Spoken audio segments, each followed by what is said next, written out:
Hello, viewers, and welcome to another episode of Export Digest, your number one program that periscopes the non-oil export sector, highlighting the opportunities therein and exploring strategies to exploit these opportunities. We also seek to identify and proffer solutions to challenges in the export sector in such a way that practitioners and policymakers alike can craft a way forward in improving on their respective roles. I am Femi Boyebe. The more the realization of tough economic times faces us, the more desperate one is likely to get. The survival instinct in every business-minded individual is set loose. Organizations strategize as to how to stay afloat in their chosen fields or businesses, and all get poised to make ends meet for as long as the economic woes last, and even beyond the days of the famine. In the haste not to be caught up in this worrisome development, if care is not taken, more blunders might be committed. Yes, for so long, the cry for our dear nation to look towards diversification has been on, and thankfully, global tides, particularly against our main source of income, that is crude oil, have inspired the federal government to step up efforts towards looking at the exportation of non-oil items. Producing for local consumption is important. At least any wise nation must cater to the immediate need of her populace. However, real economic growth will only happen when Nigeria moves from a consuming nation to one that produces, and produces so much that she has some left over to sell abroad. That is how we can attract foreign direct investments, create jobs for our people, and improve the value of our currency. Hello, I'm Denise. My name is Yinka Titiloye. I'm a farmer. Welcome to the Itagro Model Farm. I'm Craig Waters from Oklahoma State University. Watch Export Digest. Watch Export Digest. Watch Export Digest.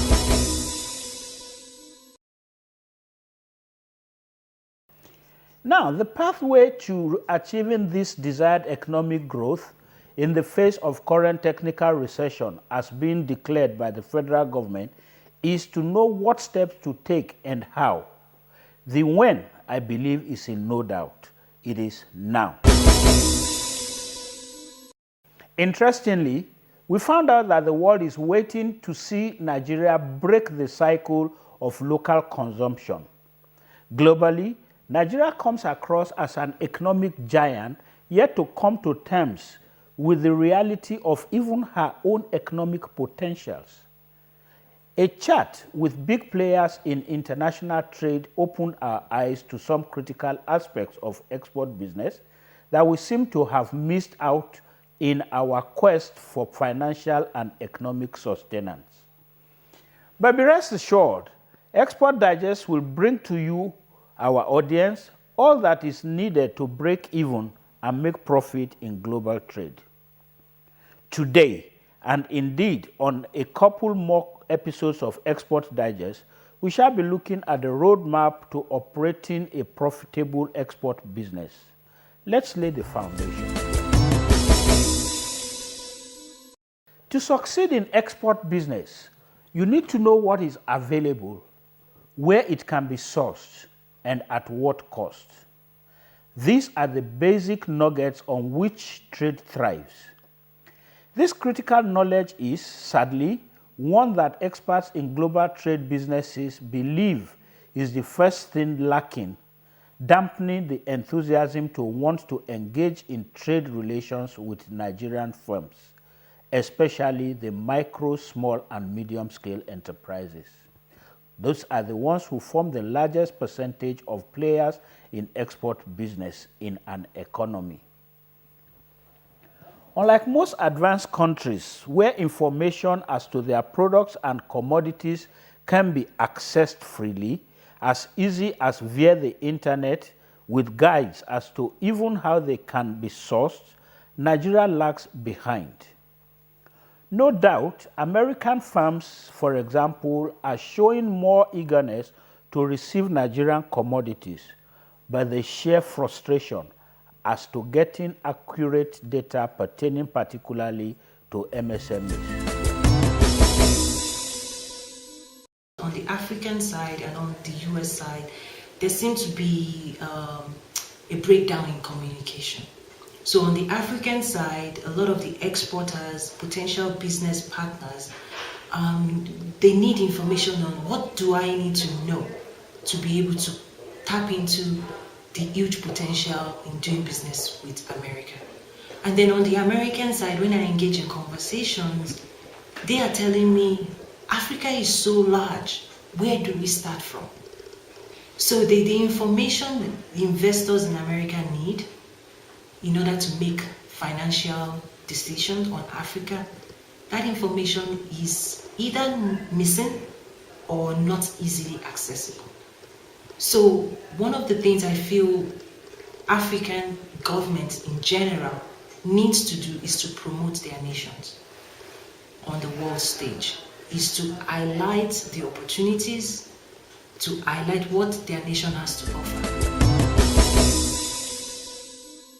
At Koinonia Ventures Limited, we desire and are already working with a few state governments as well as corporate bodies to ensure that our MSMEs are showcased on platforms where their information can be accessed by interested investors.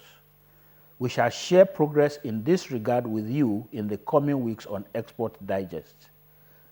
As a prospective exporter or an established firm looking to play in global trade, should you be interested in our trade listing, kindly let us know through the channels showing on your screen. Having brought to the fore the import of information sharing, let us look at another critical aspect of running a profitable export business, that is, acquiring knowledge in the form of training. For any new endeavor in life, a wise individual must seek to know how the field works. In the case of exports, either as an individual or as a firm, there must be efforts geared towards getting trained. Knowing how each step of the export value chain worked is not one step you can afford to skip. Although each business comes with its risks, getting the right skill set by way of going for different related workshops, conferences, and trainings will cut your wastes in over half and ease you into a world of global wealth. Again, Koinonia Ventures Limited, as Nigeria's foremost export development services firm of well over 30 years of experience and experts in global trade, offers export training and consultancy.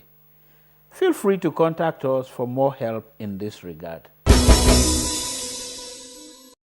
The subject of ethical practice in business relationships is one in which Nigeria has not fared well over the years.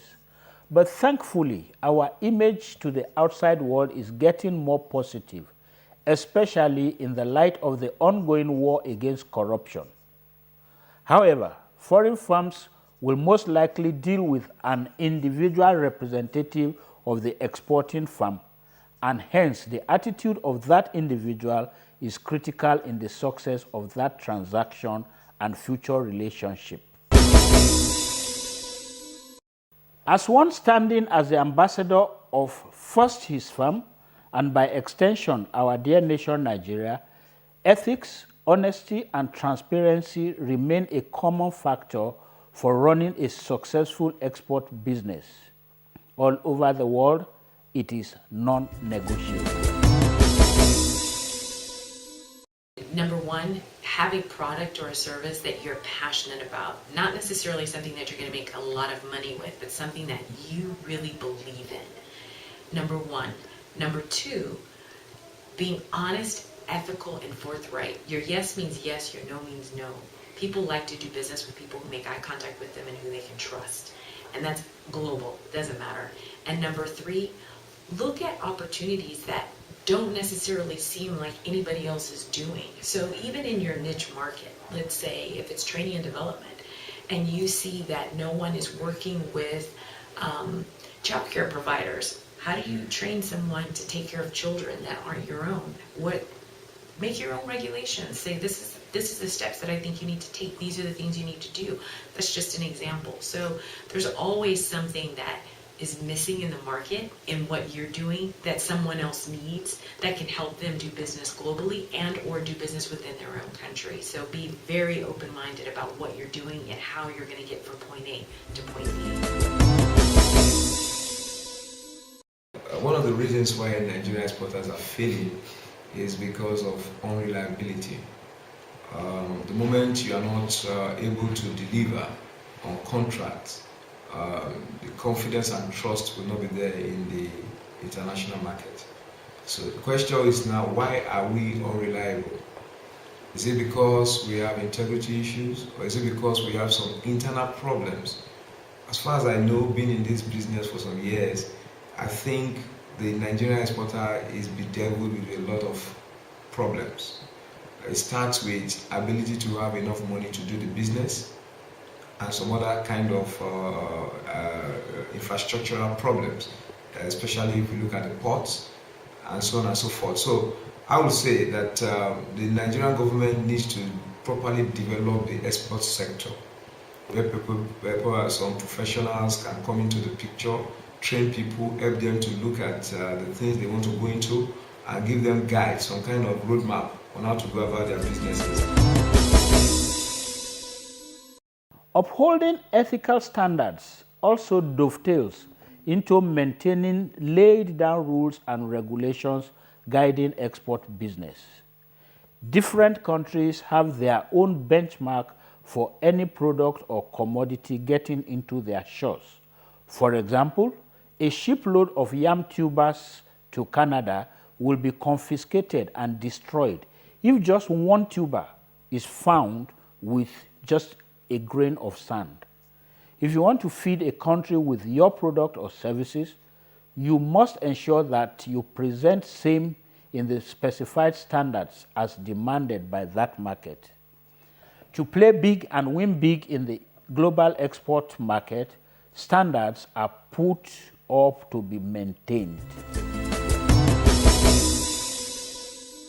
The standards are very central to any scheme to export products anywhere outside Nigeria, whether you're exporting them to the region or to any international destination. And those standards are governed by WTO and implemented in different ways by different blocks. And in fact, if you come to Europe, you'll find that the private standards in Europe are many times those of the public standards. The private companies have their reputational damages, so they have to have standards. So that's why their standards are even more stringent and many more than the public standards. Our regulatory agencies need to be a bit more open in engaging with private sector in implementing quality standards and go around and quality assure them. If you don't do that, you're going to continue to have problems. There are standards required at farm level, for example, good agricultural practices. So another example of that is Europe GAP, and then those who want to produce organic, you have organic standards. And in all of these standards, they are actually propagated by private sector associations and private sector entities. You come to process level. In process level, you have a lot of good manufacturing practices, schemes, and then you have, for example, HACCP compliance, hazard analysis of critical control point. Now, private sector companies should be regulated and enabled to go out and encourage companies to adopt and imbibe those standards in producing their products for export, and actually support and nurture them export the products. In that way, the industry will grow. Nigerian government can do certain things for the exporters. The reason why our cocoa is going through some kind of problems in the national market is because of we lack standards. Nobody checks. The produce inspectors are not doing their job because of corruption.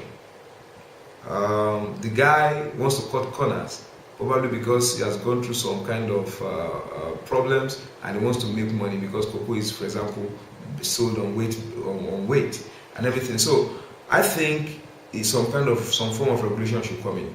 In Cote d'Ivoire, they are regulated.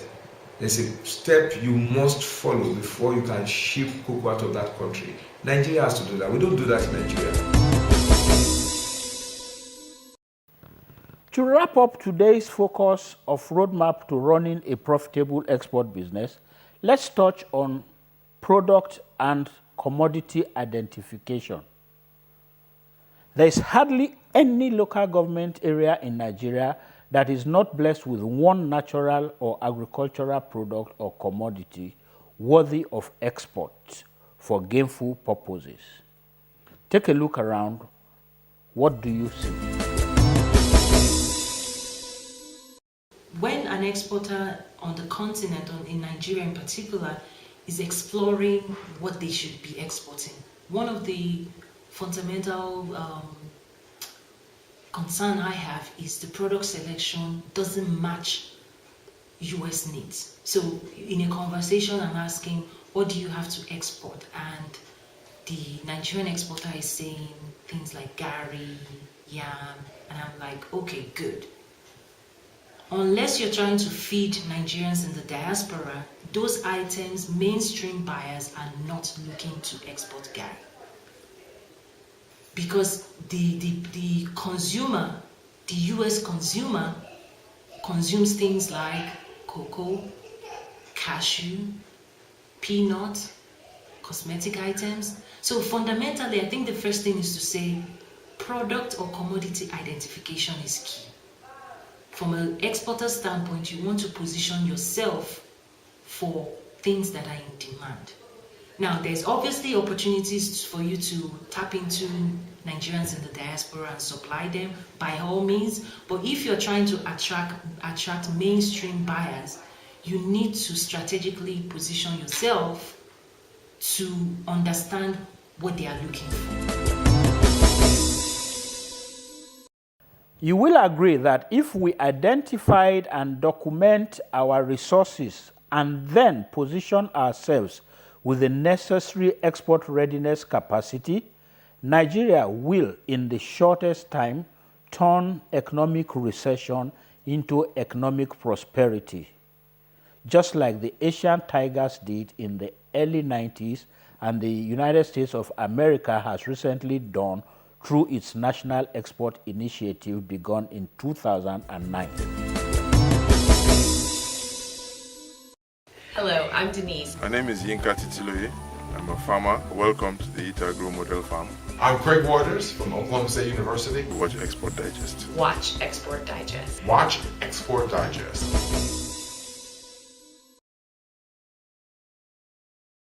Let us now go into the classroom for our export tips this week. As usual, we are grateful to the Center for the Development of Imports from Developing Countries, the CBI Netherlands, for the 7 steps to exporting, which we are currently sharing with you.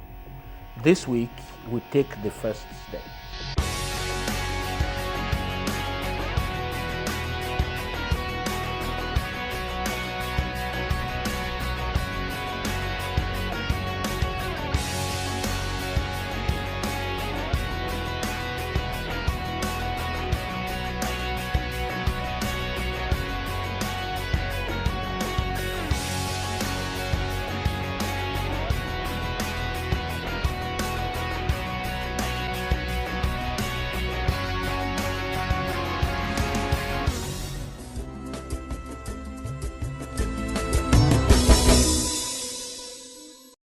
As you now know, in the Corporate Affairs Commission segment of this program, we get enlightenment on key activities and provisions of the Commission's interventions that help us operate in an organized business environment in Nigeria. This week, we shall be learning yet another concept. The integration of electronic stamping to the company registration process is one of the key reform initiatives as part of measures to improve the investment climate and improve our ranking in the Doing Business Index.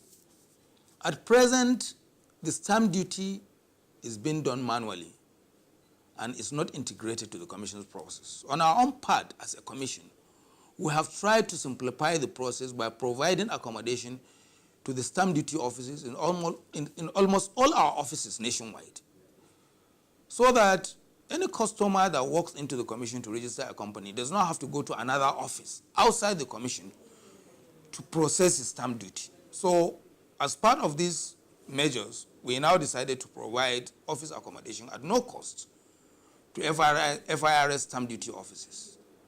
But we've realized that that is actually not enough.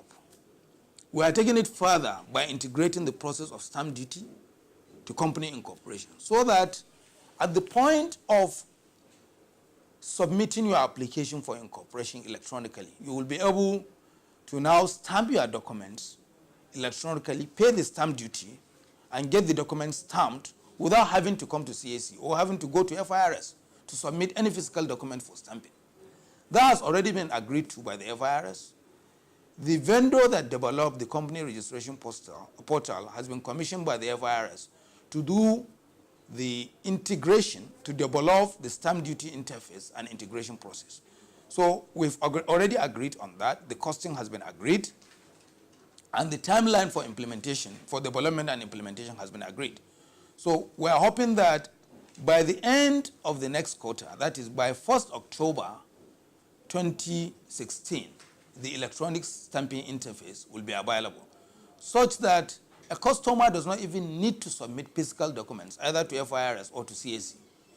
Once you upload your documents through the company registration portal or on our website, the documents will be automatically stamped. You will receive an electronic stamp as evidence of payment of stamp duty, together with a printout of acknowledgement, and the electronic stamp will be embossed on the document, and the process of registration will go on, and a certificate of registration will be generated, and a customer will have the option either to print it from the comfort of his office or home, or where he chooses for the Commission to print for him, he will indicate the location to pick up that certificate. So this is actually where we are going, and as I have said, it will reduce the time cycle for registration from 24 hours or 3 days that we have presently to a maximum of 2 to 3 hours. So one will be able to register a company seamlessly without having to come to CAC or go to FIRS for any activity. So this is actually the target. And the only hindrance has been because the process of stamping is still manually carried out. By the time the integration is concluded, and as I have said, our target date is 1st October 2016. Once that is achieved, Nigerians or anybody from anywhere, from any part of the world, will be able to register his company.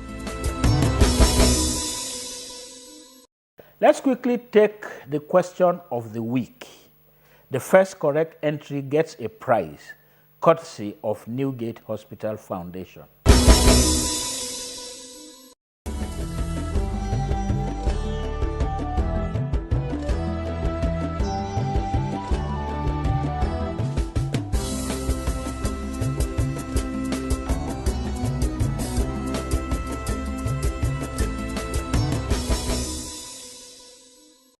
We have all so quickly come to the end of yet another interesting episode of Export Digest. Thank you so much for staying with us. From the deluge of calls and emails we have been receiving, we know that you are getting real value from your faithful following of the program as we strive to daily expand your knowledge and enhance your readiness to export. Remember, you can watch this particular episode and others before it on our YouTube channel, www.youtube.com/Export Digest. As usual also, we will appreciate your comments, observations, and contributions as we continue on our march towards making Nigeria a viable exporting nation and lead our viewers into the hidden secret of export treasures. Our channels of communication are open and now showing on your screen. Many thanks to our sponsors for their contributions to the development of Export Digest. Also remember that by showcasing your businesses, goods, and services on this program, you will be helping us immensely to pay for our airtime and cost of production while expanding the corporate mileage you get for your brand, products, and services. We invite you to come on board by calling us today, and you'll be glad you did. Join us same time on this same channel next week for another eye-opening package of Export Digest. I am Femi Boyede. See you then, and God bless Nigeria.